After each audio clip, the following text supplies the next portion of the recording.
ले ये जरा सी रोटी खा ले। नहीं माँ, मैं नहीं खा सकती, लेट हो रहा है। अरे बस एक रोटी खा लेना। रहने दो ना माँ, आपकी रोटी के चक्कर में अगर मेरी बस छूट गई ना तो बॉस मुझे कच्चा चबा जाएंगे। अच्छा बाबा ठीक है, ये ले, ये रोल बना दिया है मैंने, इसे तो हाथ में पकड़ सकती है ना। हाँ जल्दी लाओ, मैं जा रही हूँ, बाय माँ। ये कहानी है रोमिता की, जो अपने माँ बाप की इकलौती संतान थी।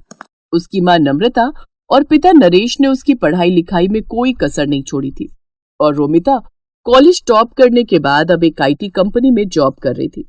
फिर उसी शाम, माँ आप पापा की बीवी हो, मेरी नहीं। रोज ऐसे बैठकर मेरा इंतजार क्यों करती हो आप? सो जाया करो ना टाइम से। जब तू माँ बनेगी ना तब तुझे मालूम चलेगा कि अपने बच्चे को देखे बिना माँ की आंखें नहीं लगती। अच्छा पर पहले मेरी शादी तो करवाओ या ऐसे ही माँ बन जाओ, बताओ। रुक बदमाश कहीं की, अभी बताती हूँ तुझे। रोमिता हंसते हुए अपने कमरे की तरफ जाने लगी, तभी उसके पापा सामने पड़ गए और फिर, अरे अरे क्या हो रहा है भाई? कुछ नहीं पापा, मैंने माँ से कहा कि मेरा हलवा खाने का मन है, तो देखो ना माँ मुझे मारने आ रही है। क्या नम्रता, हलवाई तो मांग रही है, बना दो ना उसके लिए, इसमें इतना गुस्सा करने की क्या बात है? रोमिता अपने परिवार की जान थी। वक्त ऐसे ही हंसते खेलते गुजर रहा था और फिर एक दिन, नम्रता जरा इधर आओ। क्या हुआ जी? अरे वो लखनऊ वाले मौसा जी है ना? हाँ हाँ, क्या हुआ उन्हें? उन्हें कुछ नहीं हुआ, उनका फोन आया था, रोमिता के लिए एक रिश्ता बताया। कह रहे थे कि खुले विचारों वाला परिवार है, उन्हें लड़की के जॉब करने पर भी कोई आपत्ति नहीं है, और सबसे बड़ी बात वो लोग इसी शहर में रहते हैं। अरे वाह, ये तो बहुत अच्छा रहेगा। क्या अच्छा रहेगा माँ? मुझे नहीं करनी शादी वादी। क्यों भाई, क्यों नहीं करनी शादी तुम्हें? मैं चली जाऊंगी तो आप दोनों का ख्याल कौन रखेगा? तुम रखोगी और कौन रखेगा? अभी तो हमारे हाथ पैर चल रहे हैं, जब हम बूढ़े हो जाएं तो हमसे मिलने आते रहना, और क्या। नहीं पापा, पता नहीं कैसे होंगे वो ससुराल वाले, मुझे कहीं नहीं जाना। ऐसा नहीं कहते पगली, बिटिया तो पराया धन होती है, एक न एक दिन तो उसे ससुराल जाना ही पड़ता है। और पता है जिस जगह से रिश्ता आया है ना, उन्हें तेरे जॉब करने से कोई दिक्कत नहीं है, और तो और वो भी इसी शहर में रहते हैं, तो तुझे जॉब बदलनी भी नहीं पड़ेगी। अब बताओ, अब इससे बढ़कर और क्या चाहिए? रोमिता भी यही चाहती थी कि शादी के बाद भी वो जॉब करती रहे, तो काफी मान मनव्वल के बाद उसने इस रिश्ते के लिए हाँ कर दी और कुछ दिन बाद रोमिता शादी करके रंजीत के घर आ गई। रंजीत एक फैक्ट्री में मैनेजर था। घर में उसके माँ पिता और एक बहन थी जिसकी शादी अभी नहीं हुई थी। और फिर, बहुत किस्मत वाली हो तुम जो तुम्हें हमारे जैसा परिवार मिला। अरे मेरे रंजीत के लिए तो लड़कियों की लाइन लगी हुई थी। अब वैसे ये बताओ, तुम कहाँ जॉब करती हो? मतलब कि तुम्हारा ऑफिस कितना दूर है यहाँ से? मम्मी मैं नेस्टेक कंपनी में सॉफ्टवेयर इंजीनियर हूँ, मेरा ऑफिस यहाँ से ज्यादा दूर नहीं है। अच्छा अच्छा, मेरा रंजीत तो हर महीने 30,000 रुपए कमाता है। वैसे तुम्हारी तनख्वाह कितनी है? 10-15 हजार तो मिल जाते हैं कि नहीं? मम्मी जी सब कट कटा के करीब 40,000 आ जाते हैं। इतना सुनते ही कमला चुप हो गई। रोमिता के जवाब ने उसका घमंड तोड़ दिया था। वो आगे कुछ न कह सकी और वहां से चली गई। लेकिन रोमिता को इस बात का एहसास नहीं हुआ कि जाने अनजाने में ही सही, पर उसने अपनी सास की ढंग से बेइज्जती कर दी थी। फिर अगले दिन रोमिता सुबह जल्दी उठी और अपना टिफिन पैक करने लगी। ठीक उसी वक्त कमला वहां आई और बोली, अरे बहू, इतनी सुबह तैयार होकर कहाँ जा रही हो? मम्मी जी शादी के लिए बस कल तक की लीव मिली थी मुझे, तो आज से मुझे ऑफिस जाना होगा। अच्छा, और लौटोगी कब तक? शाम को 6-7 बजे तक। ये कहकर रोमिता वहां से निकल गई। सच ये था कि कमला रोमिता की जॉब से बहुत ज्यादा खुश नहीं थी, लेकिन आता हुआ पैसा किसे बुरा लगता है, इसलिए वो चुप थी। लेकिन उस दिन शाम को रोमिता को घर आने में थोड़ी देर हो गई, लेकिन आते ही वो सीधा खाना बनाने में जुट गई। उसके बाद उसने सारे बर्तन धोए और फिर, कल से थोड़ा पहले घर आ जाना बहू, ठीक है?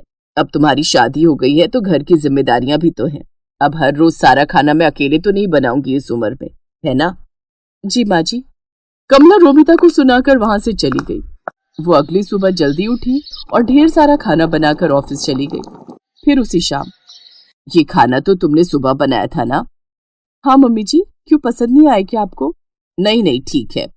उस दिन तो कमला ने रोमिता से कुछ नहीं कहा, लेकिन कमला को ये बात हजम नहीं हो रही थी कि रोमिता क्यों इतनी आसानी से सब मैनेज कर ले रही है।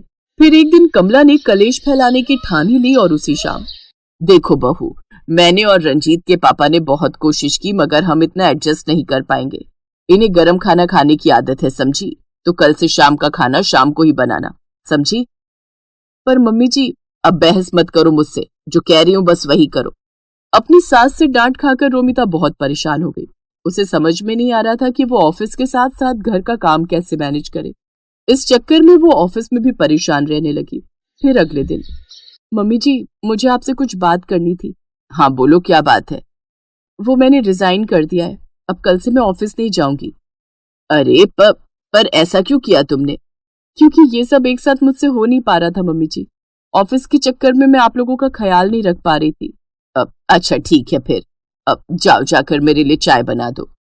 अजीब बात यह थी कि जो कमला हमेशा यही चाहती थी कि रोमिता जॉब छोड़ दे, अब वो उसके जॉब छोड़ने पर भी परेशान थी। लेकिन उसने अपनी परेशानी रोमिता के सामने जाहिर नहीं की। उधर अब रोमिता जल्दी जल्दी काम निपटाकर अच्छे से आराम करती। उसे एक ब्रेक चाहिए था जो अब उसे मिल गया था। पर दूसरी तरफ रोमिता के जॉब छोड़ देने से घर का बजट हिल गया था।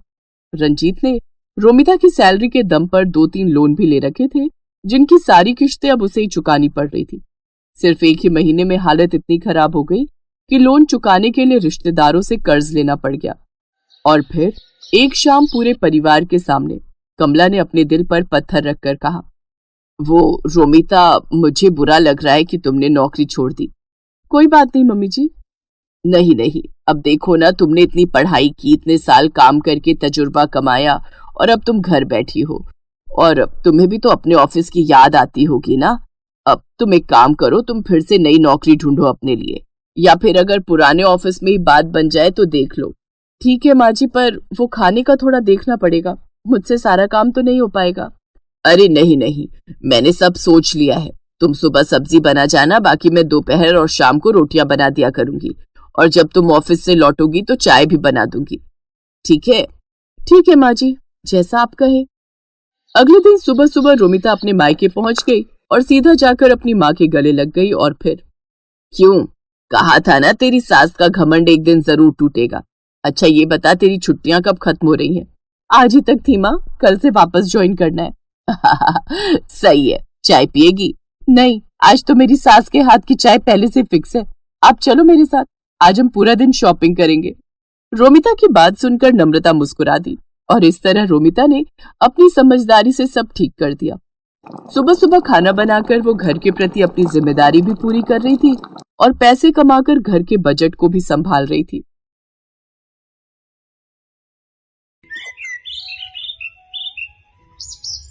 सुजाता देवी के 3 बेटे और 3 बहुएं थी।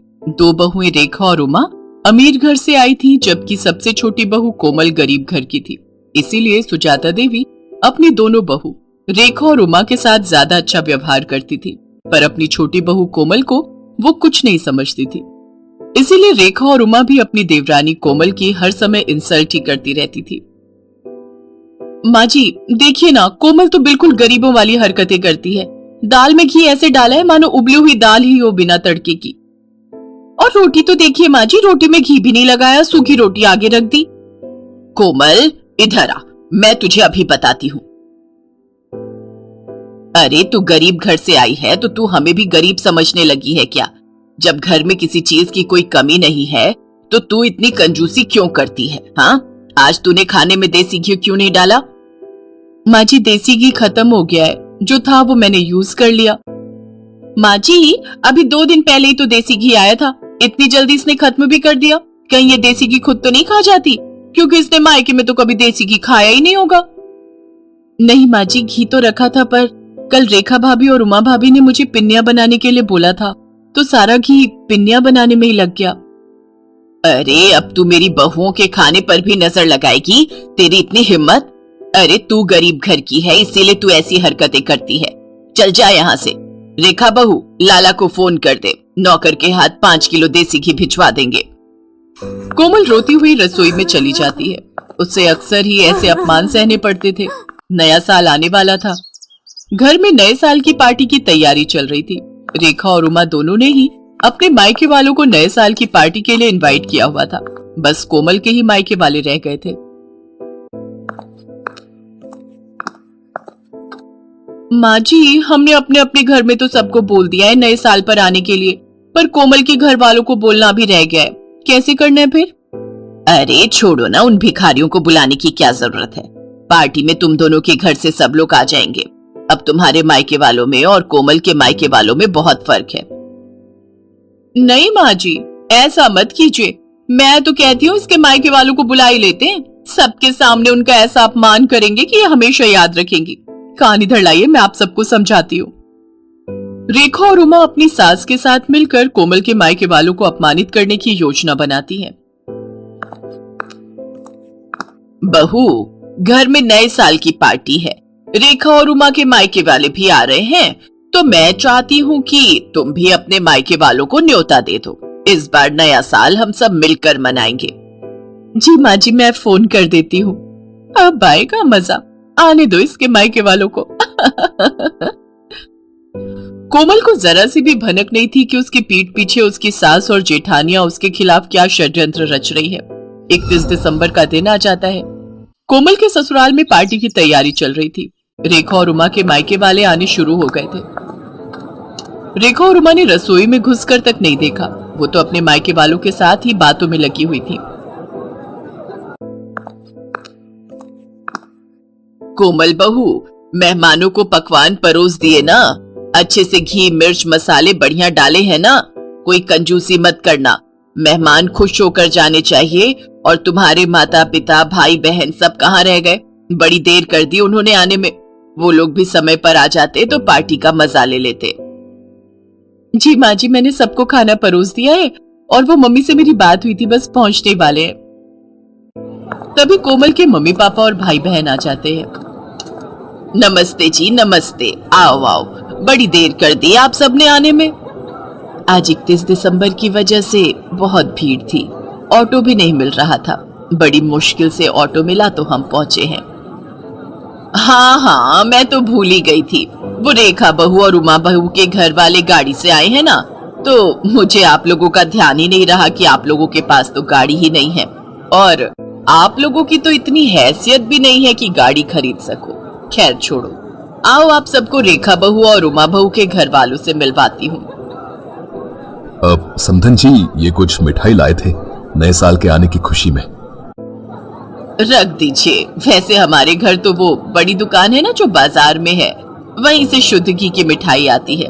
देखते हैं, अगर हमने नहीं खाई तो घर के नौकरों को दे देंगे, उनका भी तो नया साल है। कोमल सब सुन और समझ रही थी। वो अब तक ये जान चुकी थी कि उसके मायके वालों का बहुत अपमान हो रहा है, पर वो उस समय चुप रही।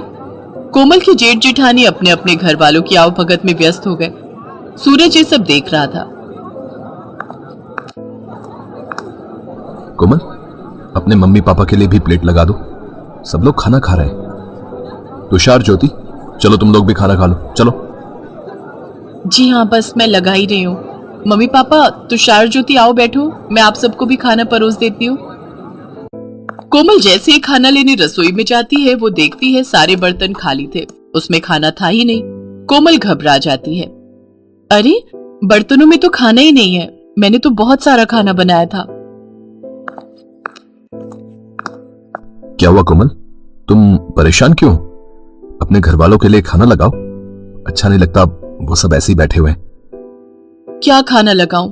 खाना तो बचा ही नहीं है। मैंने इतने सारे पकवान बनाए थे, बल्कि ज्यादा ही बनाए थे। रसोई में तो कुछ भी नहीं है। अच्छा नहीं लगता सबसे इस बारे में पूछना। रुको, मैं कुछ करती हूँ। पर ऐसा कैसे हो सकता है? अगर तुमने ज्यादा खाना बनाया था तो आखिर खाना खत्म कैसे हो गया? मैं अभी माँ और भाभीियों से ये बात पूछता हूँ। नहीं नहीं, अच्छा नहीं लगता, सब मेहमानों के बीच में बैठे हैं। कोई नहीं, मैं सबके लिए कुछ और बना देती हूँ, थोड़ी देर लगेगी। रुको, मैं बाजार से कुछ ऑर्डर करता हूँ। तुम कहाँ इतनी जल्दी जल्दी सब कुछ बना पाओगी? नहीं नहीं, बाजार का मंगवाओगे तो सबको पता चल जाएगा। आप टेंशन मत लो, मैं कुछ बना लेती हूँ। कोमल के मायके वाले बहुत देर तक बैठे रहे। कोमल सूरज को कुछ मंगवाने के लिए भी मना कर रही थी, क्योंकि उसके मम्मी पापा वगैरह को तो ये बात पता थी कि कोमल ने सारा खाना घर पर ही बनाया है। कोमल अपने मम्मी पापा का सम्मान रखने के लिए जल्दी जल्दी पूड़ियां और साथ में आलू की सब्जी बनाने लगी। तभी उसकी सास और दोनों जेठानी रसोई में आ गई।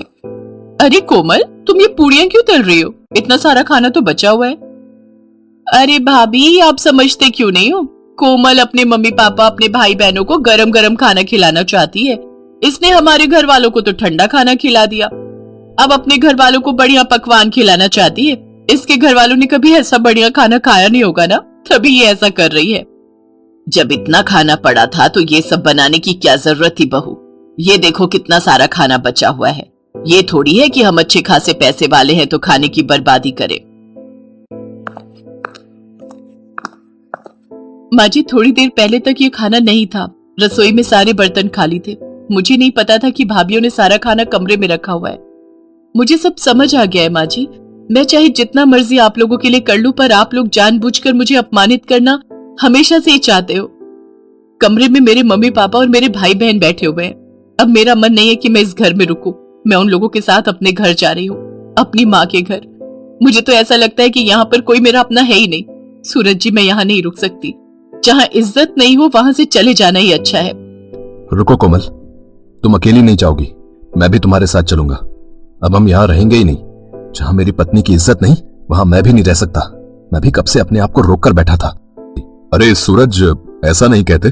कोई बात नहीं, छोटी छोटी बातें होती रहती हैं। कोमल, गुस्सा थूक दो। और माँ, आप सब भी नए साल के दिन इस तरह की हरकतें करके घर में क्यों सबका मूड खराब कर रहे हो? कोमल, शांत हो जाओ। अभी मेहमान चले जाएंगे, उसके बाद हम कल बात करेंगे। कोमल की सास और जेठानियां यही सोच रही थी कि शायद उन्होंने कुछ ज्यादा ही गलत कर दिया, पर अब बहुत देर हो चुकी थी। सूरज और कोमल ने अलग रहने का फैसला कर लिया और कुछ ही दिनों बाद वे दोनों अलग रहने चले गए।